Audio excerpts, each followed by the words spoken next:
Jakože za chvíli se jdu koukat na Love and tady budou spoilery, takže jestli jste ještě nikdo neviděl do 15. dílu Love Island, tak nekoukejte na tohle. Jestli jste viděli 14. bude se to týkat tak nějak 13, 14, 15, 16, nevím, jak to jako vysvětlit, ale god. Já se za chvíli budu koukat na 17. díl a jako všichni měli blbý názor na Patrici, ale přijde vám ten Daniel v pohodě. A třeba jako Nikolas, Alenka, jako já jsem milovala Nikolase a Lenku.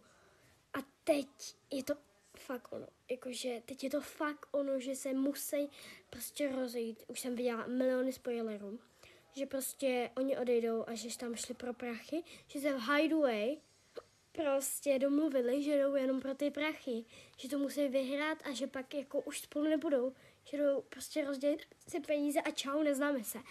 Jakože co to je za spoiler, jakože my milkshake pence nebo jsem měl. Their light is better than your stem right is better. No. Takže jakože nechápu to. No, mluvím tady jak na nějaký malý děcka. Pěkně kut.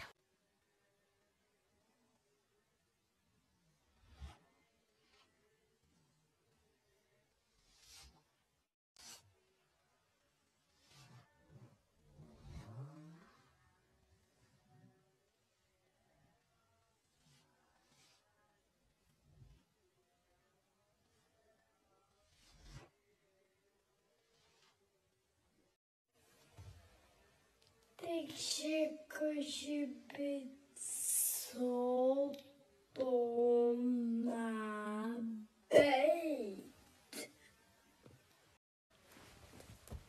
Prostě nemám to ráda.